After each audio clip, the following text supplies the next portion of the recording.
నమస్తే. ప్రస్తుతం తెలంగాణలో ఏదైనా గొడవ జరుగుతుంది అంటే అది తెలంగాణ రాష్ట్ర గీతానికి సంబంధించే. ఎందుకు అంటే ఇక్కడ తెలంగాణలో ఆహ్, సంగీత దర్శకులు గానీ, పాటలు పాడేవాళ్ళు గానీ, ఎవరైనా సరే మన దగ్గర టాలెంటెడ్ పర్సన్స్ లేరా అని జెప్పేసి చాలామంది వాపోతున్నారు. ఎందుకంటే ఎవరో ఆంధ్ర రాష్ట్రానికి, తెలంగాణ రాష్ట్రానికి దూరం ఉండాలనే గదా! ఆంధ్రం విడిపోయింది. ఇప్పుడు ఎందుకు మళ్ళీ మన రాష్ట్ర గీతాన్ని ఆంధ్ర సంగీత దర్శకుడికి ఎందుకిస్తున్నారు అని జెప్పేసి వాదన జరుగుతుంది.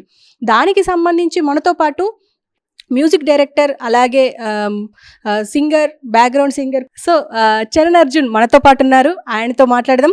అసలు ఏం జరుగుతుంది తెలంగాణలో? అసలు రాష్ట్ర గీతాన్ని ఎవరో పాడడం ఏంది అని జెప్పేసి తెలంగాణ వాదులు ఫస్ట్ ఆఫ్ ఆల్ మాట్లాడుతున్నారు. ఉద్యమకారులు మాట్లాడుతున్నారు. అయితే ఇప్పుడు ఈయనేమంటారనేది ఆయన మాటల్లోనే తెలుసుకుందాం. నమస్తే సార్. నమస్తే. చెప్పు Harika. Sir first of all ఒకటి, మీరు అంటే సీఎం రేవంత్ రెడ్డి జైల్లో ఉన్నప్పుడు, అంటే ఆయనకి ఏ హోదా లేనప్పుడే మీరు ఆయనకు పాటలు పాడారు. తర్వాత ఆయన ప్రచారానికి పాటలు పాడారు. అలాంటిది ఇప్పుడు ఒక రాష్ట్ర గీతానికి సంబంధించి పాడాల్సిన వస్తే ఫస్ట్ మిమ్మల్ని చూస్ చేసుకోవాలి మా ప్రకారం. కానీ ఎందుకు కీరవాణి గారిని తీసుకున్నారంటారు? అంటే ఆస్కార్ అవార్డు వచ్చిందనా? ఇప్పుడు అందరిది అదే ఉంది. నాకు ఫోన్ ఓపెన్ చేయాలంటే నేను భయం వేస్తూ ఉంది. అందరు మెసేజ్లు అవే, చరణ్ అన్న నువ్వు ఉంటావు అనుకున్నాము, అదేంటి ఇదేంటి అని ఏదో ఉంటుంది అంటున్నారు. బట్ ఇప్పుడు రేవంత్ అన్న జస్ట్ ఒక 5 months కూడా అవ్వలేదు సీఎం అయ్యి. సో ఆయన నన్నేం చేయాలి, నాకేమి ఇవ్వాలనేది ఆయన కొన్ని ఐడియాలు ఉండుంటాయి తప్పకుండా. బట్ ఈ పాట అనేది నాకు తెలిసి పూర్తిగా ఆల్రెడీ ఇది ప్రిపేర్ అయ్యి రెడీగా ఉన్న పాట అనుకుంటాను. అంటే ఇది ఇప్పుడు ఏదో రేవంత్ అన్న వచ్చి కొత్తగా ఆయన సీఎం తీసుకునే నిర్ణయం అయితే కాదు. ఇది చాలా రోజుల నుంచి ఉన్న పాట. బట్ ఆ కవి ఆయన ఇష్టానికి తను డిసైడ్ అయ్యి ఆయన కోరికల ప్రకారం జరుగుతుందేమో అని నాకు అనిపిస్తుంది. సో కాబట్టి కానీ అందశ్రీ ఆయన ఫస్ట్ టైం ఆ సాంగ్ రాసినప్పుడు అంటే తెలంగాణ యువతనే కాదు చిన్నపిల్లల్ని కూడా బయటకు తీసుకొచ్చి మరి ఆ ఉద్యమంలో పాల్గొనేటట్టు చేసింది ఆ పాట. అలాంటిది ఆ గీతాన్ని ఇప్పుడు తెలంగాణ ప్రజలు ఓన్ చేసేసుకున్నారు. అప్పట్లో ఇప్పుడు ఇదే గీతాన్ని కేసీఆర్ దాన్ని కుదించడానికి ప్రయత్నాలు చేస్తే నా సాంగ్ని నువ్వేంది కుదించేది అని చెప్పేసి అన్నారు. అదే అందశ్రీ ఇప్పుడు 2 నిమిషాలకి కుదించడానికి ఒప్పుకున్నారు. అసలు ఎలా అంటారు? అంటే అది సాంగ్ మొత్తం కూడా ఉంటుంది. జస్ట్ ఈ ప్రార్థనకు దానికి అంతసేపు మనం చేయలేము కాబట్టి దానికోసం కుదించాము. మామూలుగా ఫుల్ సాంగ్ ఉంటుందని కూడా అన్నారు, ఎక్కడ విన్నా నేను. సో దాని గురించి మనం మాట్లాడలేము, అది వాళ్ళకి సంబంధించిన విషయాలు. సో కానీ ఇక్కడ ప్రాబ్లం వచ్చింది. ఇప్పుడు ఇంత ఇష్యూ జరగడానికి కారణం ఏంటంటే ఇప్పుడు కీరవాణి గారిని పెట్టినందుకో దీనికో కాదు, కానీ ఆయన ఇక్కడ ఎవరు లేరు ఆ రేంజ్ స్థాయి వాళ్ళు అని అన్న దాంట్లోనే నేను కూడా అసలు యాక్చువల్లీ నేను మాట్లాడేది కాదు. ఇప్పుడు మనం పొద్దు నుంచి నన్ను చాలామంది అడుగుతూ ఉన్నారు, నిన్న నుంచి ఏదో జరుగుతూ ఉన్నాయి, కానీ అల్పనాలు చేసుకుంటూనే ఉన్నారు. ఇందాక ఏదో మీడియాలో ఫొటోస్ రిలీజ్ అయ్యాయి. సో కీరవాణి గారి బృందం రేవంత్ అన్న, అందశ్రీ అందరు కూర్చొని వాళ్ళు మంచిగా పని చేసుకుంటారు, మనమే ఏడు పని లేక మాట్లాడుతున్నట్టు అనిపించింది నాకు. సో కాబట్టి ఇక్కడ ప్రాబ్లం ఒకటే, ఇక్కడ ఎవరు లేరు అని అనడం అనేది, నువ్వు తెలంగాణ అస్తిత్వం గురించి, తెలంగాణ విలువల గురించి, తెలంగాణ మట్టి గురించి, తెలంగాణ మనుషుల గురించి, కవుల గురించి, కవిత్వాల గురించి అంత గొప్పగా ఆ పాటలు వివరించి అదే తెలంగాణలో సంగీత దర్శకులు లేరనే మాట తీసుకోలేము. అది ఎవరము, అది నేను కూడా కొంచెం అట్టయిన విషయం అది. ఎగ్జాక్ట్లీ. అండ్ ఇప్పుడు ఆయన అంటే రేవంత్ రెడ్డి గారు దాన్ని చిహ్నాలు కూడా మారుస్తాం, అంటే రాచరిక పాలనకు సంబంధించి ఉంది, ఇప్పుడు కళాతోరణం కావచ్చు, రామప్ప ఇది కావచ్చు, కొన్ని మారుస్తామని చెప్పేసి అంటున్నారు. ఇప్పుడు అదే ఇప్పుడు పాటలో కూడా ఉంది, అంటే గీతంలో కూడా ఉంది. చార్మినార్కి సంబంధించిన గీతం ఒక లైన్ ఉంది, అండ్ రామప్పకు సంబంధించిన ఒక లైన్ ఉంది. అసలు ఎట్లా అంటే ఇప్పుడు వీటిని కూడా తీసేసే అవకాశం ఉందంటారా? అంటే ఇప్పుడు 2 నిమిషాలకు కుదిస్తున్నారు, అందులో ఈ 2 తీసేసే అవకాశం ఉందంటారా? అంటే రాచరిక పాలనకు ఏమంటారు అద్దం పట్టేటట్టు ఉంది అని చెప్పేసే కదా ఇవన్నీ తీసేస్తున్నారు, అంటే ఇప్పుడు చిహ్నాలు కూడా తీసేస్తున్నారు. నేను దాని గురించి అంటే నేను బిజీగానే ఉన్నాను, పెద్ద నేను అసలు ఫాలో అవ్వలేదు. ఇది ఒక్కటి తెలంగాణలో ఎవరు లేరు సంగీత దర్శకులు అన్నారు కాబట్టి, ఇది నా రిలేటెడ్ జాబ్ కాబట్టి, నా రిలేటెడ్ మ్యాటర్ కాబట్టి నేను దీంట్లో నేను మాట్లాడగలుగుతున్నా. కానీ ఆ చిహ్నాలు అది వాళ్ళ ప్రభుత్వ పరంగా ఏముందో ఎందుకంటే రేవంత్ అన్న నాకు తెలిసిన 10 ఏళ్ళు, నాకు తెలియకముందు 10 ఏళ్ళు ఆయన రాజకీయ జీవితంలో ఆయన స్టడీ చేయని విషయం లేదు, ఆయనకు తెలియని నాలెడ్జ్ లేదు. తెలంగాణ పట్ల, తెలంగాణ కళల పట్ల, కవుల పట్ల, ఇక్కడ భౌగోళిక విషయాల పట్ల ఆయనకు చాలా నాలెడ్జ్ ఉంది. సో దానికి ఏది బెస్ట్ అనేది వాళ్ళు నిర్ణయాలు తీసుకుంటారు. అది దాని గురించి మనం మాట్లాడేంత అది మనకు లేదు. అండ్ ఇప్పుడు ఇప్పుడు జూన్ 2వ తారీఖు ఖచ్చితంగా ఆ పాటను రిలీజ్ చేస్తామని చెప్పేసి కంకణం కట్టుకున్నట్టు తెలుస్తుంది. ఎందుకంటే ఇప్పటికీ ఆల్రెడీ తుది దశకు వచ్చింది, ఆల్రెడీ అయిపోయిందిగా అని చెప్పేసి కూడా ఇందాకనే ట్విట్టర్లో పోస్ట్ కూడా పెట్టారు. అంటే మోస్ట్లీ ఆ సాంగ్ని మీరు ఎవరు ఏమనుకున్నా మేము రిలీజ్ చేస్తాం అని చెప్పేసి వాళ్ళు అంటున్నారు. కానీ ఇది మనోభావాలకు దెబ్బతీసే తట్టుంది. ఎందుకంటే ఒక పక్క మన దగ్గర కవులు ఉన్నారు, ఎంతో మంది మంచి మంచి కవులు ఉన్నారు, గద్దరు లాంటి వ్యక్తులు మన సాంగ్స్ ఎన్నో పాడారు. అలాంటి వాళ్ళ కింద ఎంతో మంది శిష్యులు ఉన్నారు.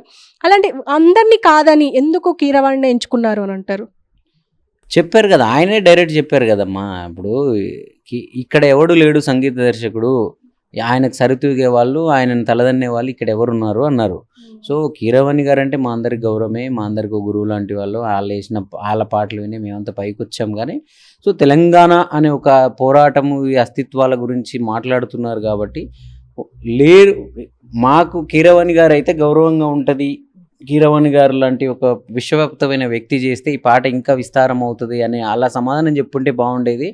బట్ ఆయన పొరపాటులో చెప్పాడో ఆవేశంలో చెప్పాడో తెలియదు. కానీ ఇక్కడ ఎవడు లేడు కాబట్టి నేను చేశాననే విధానమే అసలు బాగలేదు. దానివల్ల మేమందరం కూడా మాట్లాడాల్సి వస్తుంది, లేదంటే నార్మల్గా వెళ్ళిపోయేదే ఇది పాట. సో కాబట్టి కీరవాణి గారు ఆయన ఇప్పుడు ఈరోజు ఒక ఆంధ్రాకో తెలంగాణకు మనం ఆయన పరిమితం చేయలేం. ఆయన చేసిన పాట అమెరికాలో ఆస్కార్ వాళ్ళని కూడా మెప్పించింది కాబట్టి ఆయన చాలా గొప్ప మనిషి. కానీ మన వాళ్ళు అయితే కొంచెం అంటే ఆయనకి ఇప్పుడు కొత్తగా వచ్చేది ఏం లేదు. ఇంతకు వేరే దగ్గర కూడా చెప్పాను, అదే చెప్తున్నా. కీరవాణి గారికి తెలంగాణ పాట చేయడం ద్వారా ఈరోజు ఆయన కొత్తగా వచ్చే కిరీటం అయితే ఏమీ లేదు. చేయకపోయినా ఆయనకు వచ్చిన నష్టం కూడా ఏం లేదు. కానీ అది ఎవరో తెలంగాణలో అప్కమింగ్ లాంటి వాళ్ళకు, అది నాకైనా లేకపోతే నాలాంటి ఎంతోమంది బర్నింగ్లో ఉన్న వాళ్ళకి ఎవరికైనా ఇచ్చున్నా వాళ్ళ జీవితం అయితే సెట్ అయ్యేది, వాళ్ళకు విలువ వచ్చేది. ఈరోజు అంటే ఇంకొక కొత్త ప్రాణి, ఆ ప్రాణిని నమ్ముకున్న ఇంకొక కొత్త టీము, వాళ్ళందరికీ ఒక ఊపిరి వచ్చేది ఈరోజు. సో అలాగే ఒక మంచి గాయకుడు పాడితే ఉండేది. బట్ దేనికైనా రాసి పెట్టి ఉంటుంది. సో అది ఈ పాట మీద వాళ్ళ పేర్లు రాసి ఉన్నాయి, అంతే. ఇంక మనం ఏం చేయాలి? అంటే దీనివల్ల రేపు అంటే ఒకప్పుడు మన తెలంగాణ, మన పాటలు, మన యాస, మన భాష మనకుంటుంది. కానీ మనకు అస్తిత్వమే లేదు, మనకు భాషనే లేదు అన్న ఆంధ్ర వాళ్ళకి ఇవ్వడం వల్ల ఇది ఇప్పుడు ఆల్రెడీ ఆంధ్ర వాళ్ళు కూడా అంటున్నారు అసలు మీకు ఏముందిరా టాలెంట్ అని చెప్పేసి. అంటే ఫ్యూచర్లో ఇలాంటి మళ్ళీ తలెత్తే అవకాశం ఉందంటారా ఇలాంటి ప్రాబ్లమ్స్? ఇప్పుడు మెయిన్ ప్రాబ్లం ఆంధ్ర వాళ్ళు అన్నారా అనలేదా అని ఉంటే మరి మేమందరం, నేనైతే నాకు అవకాశాలు ఇచ్చిన వాళ్ళంతా ఆంధ్రోళ్ళే ఉన్నారు. ఇప్పుడు నేను సినిమాలు చేస్తున్నాను, అందరు చేస్తున్నారు. విమానం అని మొన్న సినిమా చేశాను. అంతకుముందు మంచి మంచి సినిమాలు నాగార్జున గారి, రామ్ చరణ్ గారి అన్ని సినిమాలు వాళ్ళంతా కూడా అప్పుడు ఇచ్చారు మాకు. ఇప్పుడు మనల్ని అన్నది తెలంగాణ అతను, ఆంధ్ర అతను కాదు. ఇప్పుడు మన కాడ ఎవరున్నారు మ్యూజిక్ డైరెక్టర్లు, ఎవరు ఉన్నారు, అది అసలు ఒక్కని పేరు చూపించని అన్నది ఆయన ఆంధ్ర ఆయన కాదు. తెలంగాణ రాష్ట్ర గీతాన్ని రచించిన ఒక తెలంగాణ పెద్ద మనిషి అన్నాడు అది. సో కాబట్టి అవతలోళ్ళు అన్నది తర్వాత ముచ్చట, మనోడు అన్న సంగతి ఏంది మీకు అర్థమవుతుందా? ఇప్పుడు తెలంగాణలో ఏదైనా ఒక పాట హిట్ అయింది అనుకోండి, మనం కంపోజ్ చేసింది, రాసింది, ఇంకెవరో కంపోజ్ చేసింది, దాని జనం కూడా ఎలా తయారయ్యారంటే, ఇప్పుడు ఎగ్జాంపుల్ మాది 3 రంగుల జెండా అనే పాట హిట్ అయింది. 3 రంగుల జెండా పాట నేనే రాశాను, నేనే కంపోజ్ చేశాను నేను చెప్పుకోవాలా? అంటే 2 రాష్ట్రాల ప్రజలు కానీ నల్గొండ గద్దర్ పాట నల్గొండ గద్దర్ పాడాడు అంతే అది. సో ఆయన పాట నువ్వు రాసావా అంటాడు ఒక ఆయన, నువ్వు కంపోజ్ చేసావా అంటాడు ఒక ఆయన. ఎవరు ఇల్లు అనేది ఇలాంతా తెలంగాణ వాళ్ళే. అంటే ఒక పాట కంపోజ్ చేస్తే ఆ కంపోజర్కి, ఒక పాట రాసిన వాడికి, పాడినోడికి కాకుండా మొత్తం ఒకటంటే ఒకటే, అదే హైలైట్, ఇంకా అతనే హైలైట్. ఇంకా సో ముందు మనోళ్ళని మనం గౌరవించుకోవడమే రావట్లే. ఇప్పుడు ఆయన అంటాడు నా గొంతు వల్లనే ఆ పాట హిట్ అయింది అంటాడు. సో అలా కదా, ఒక పాట ఏదైనా సూపర్ హిట్ అయింది అనుకోండి, ఆ సూపర్ హిట్ అయితే ఎవరికైతే ఎక్కువ ఫేమ్ వచ్చిందో, ఎవరైతే మీడియా కానీ జనం కానీ వాళ్ళ వైపు చూశారో వాళ్ళ వల్లనే హిట్ అయింది. ఇంకా దాంట్లో లిరిక్ లేదు, దాంట్లో కంపోజింగ్ లేదు, లేదు ఒక రైటర్ ఫోకస్ అయితే ఆ రైటర్ వల్లే హిట్ అయింది, లేదా మ్యూజిక్ డైరెక్టర్ ఫోకస్ అయితే ఆ మ్యూజిక్ డైరెక్టర్. ఏది ఉండదండి, లిరిక్, మ్యూజిక్, సింగరు అన్నీ కలిస్తేనే ఒక పాట హిట్ అవుతుంది. సో ఇలా కాబట్టి ముందు మన వాళ్ళని తగ్గించుకోవడం, మనల్ని మనం అవమానపరచుకోవడం అనేది తెలంగాణ కల్చర్లోనే ఉంది అని ఇవన్నీ ఎగ్జాంపుల్ అర్థమవుతున్నాయి. ఇప్పుడు నేనున్నాను, తెలంగాణ ఆత్మ తెలుసు చరణ్కి, తెలంగాణ పట్టు తెలుసు, యాస తెలుసు, మంచి మంచి నా దగ్గర నుంచి వచ్చిన చాలామంది సింగర్సు, నా దగ్గర నుంచి వచ్చిన వాళ్ళు సెలబ్రిటీలు. ఇప్పుడు కనకవన్ తీసుకున్నా, నా నల్గొండ గద్దర్ని తీసుకున్నా, ఇంకోరు తీసుకున్నా చాలామంది ఆల్మోస్ట్ సరే వాళ్ళు ఒప్పుకున్నా ఒప్పుకోకపోయినా మాకు ఆయన ఏంది ఇచ్చేది, ఆయనకే మేము లైఫ్ ఇచ్చాం, మేము పాడడం వల్ల ఆయన పాటలు ఇట్టయినాయి అనే వాళ్ళు కూడా ఉంటారు అందులో. కానీ చరిత్ర చెప్పేది ఏంటి? సో కాబట్టి అలా అనేవాళ్ళు ఎవరు కూడా నాకు తెలిసి తెలంగాణలో కూడా మంచి మంచి కథా నేపథ్యం ఉన్న, చారిత్రక నేపథ్యం ఉన్న సినిమాలు చాలా వచ్చాయి ఈ మధ్య. ఎవరు కూడా నన్ను కన్సల్ట్ చేయలేదు. చరణ్ ఉన్నాడు మావాడు, ఆయనకి మ్యూజిక్ ఇద్దామని. సో అంతో కొంత అభిమానం అనే సినిమా కానీ ఇంకేదో సినిమాలు బయట నుంచి వచ్చిన సినిమాలే. ఈ మధ్య లగ్గం మనం సినిమా చేస్తున్నాం. వాళ్ళు రమేష్ చెప్పాల్ గారు అలాంటి వాళ్ళు కొందరు తప్ప నన్ను పెద్దగా తెలంగాణ వాళ్ళు గుర్తించింది కూడా నాకే తెలియదు. అందుకే నాకు సినిమాలు వస్తలేవని, నన్ను ఎవరు పట్టించుకుంటలేరన్న బాధ నుంచి నేను ఆ యూట్యూబ్ని వాడుకొని నువ్వు రాయి, అన్నదమ్ముల పాటలు, నాన్న పాటలు, ఇప్పుడు పొలిటికల్ వస్తే 3 రంగుల జెండా పాట, ఇవన్నిటితోనే నాకు పేరు వచ్చింది తప్ప ఏ ఒక్క సినిమా ఒక తెలంగాణ నేపథ్యం ఉన్న ఒక మంచి సినిమా దీనికి చరణ్ అయితే బాగుంటుందని తెలంగాణ వాళ్ళు కూడా గుర్తించలేదు మరి. సో అంతవంత గురించి గుర్తించింది నన్ను ఆంధ్రోళ్ళే. సో ఆంధ్ర తెలంగాణ వాళ్ళు మనలేదు అన్నారు, వీళ్ళు మనలేదు తప్పన్నారు అయితే నేను దాన్ని ఒప్పుకోను. నాకైతే నన్ను అన్నోళ్ళందరూ తెలంగాణ వాళ్ళే ఉంటారు. సో ఇప్పుడు నన్ను స్పెసిఫిక్గా పేరు పెట్టి అనకపోవచ్చు అందశ్రీ గారు, కానీ సో తెలంగాణలో అసలు మ్యూజిక్ డైరెక్టర్లే లేరన్న మాట ఆయన అన్నారు. కానీ ఆంధ్రాలో తెలంగాణ టైప్ మ్యూజిక్ కావాలని కోరుకుంటున్నారు, తెలంగాణ ఫోక్స్ కావాలనుకుంటున్నారు వాళ్ళు. ఇప్పుడు నేను చేసే సినిమాల్లో ఏదో కూడా తెలంగాణ స్లాంగ్ నువ్వు చేస్తావు కదబ్బా, నువ్వు చేసే టైప్ ఆఫ్ పాటలు గీ పాట అని నాకు రిఫరెన్స్లన్నీ అవి మన తెలంగాణలో హిట్ అయిన పాటలనే చెప్తున్నారు. సో కాబట్టి ముందు ఈయన అన్న ఈ పెద్ద మనిషి ఈ మాటలు తగ్గిస్తే అందరు గౌరవించడం స్టార్ట్ అవుతుంది. అసలు ఆయన దృష్టికి అంటే మన తెలంగాణ మ్యూజిక్ డైరెక్టర్స్ కానీ కవులు కానీ ఎందుకు రాలేరు అని అనుకుంటున్నారు మీరు? మీ ఆలోచన ఏంది? ఎందుకు రాలేదని కదా, ఆయన నువ్వోరై నేను శిల్పి అనే పాట వచ్చినప్పుడు నన్ను ఎత్తుకుంటూ పంచవటి కాలనీలో నా దగ్గరకు వచ్చారు అందశ్రీ గారు, నాతో మాట్లాడారు. మన కాంబినేషన్లో కొన్ని పాటలు చేద్దాం నాన్న అని కూడా అన్నారు. అయితే ఇక్కడ ఏంటంటే ఆయన పాట సరే, ఆయనకు జరిగిన అవమానం కావచ్చు, గత ప్రభుత్వాలలో ఆ పాటని వాళ్ళు సరిగ్గా పట్టించుకోలేదన్న దాంతో వాళ్ళని తలదన్నేలాగా నేను పెద్ద స్థాయిలో ఈ పాటను తీసుకొస్తా అన్న ఎగ్జైట్మెంట్లో ఆయనకి ఏమన్నా చిన్న చితకమ్మ అలాంటి వాళ్ళ పేర్లు కన్నా ఒక పెద్ద లెజెండరీ మనుషులతో కలిసి పనిచేసి నేనేందో మీకు చూపించాలన్న ఒక ఎగ్జైట్మెంట్ అయి ఉండొచ్చు.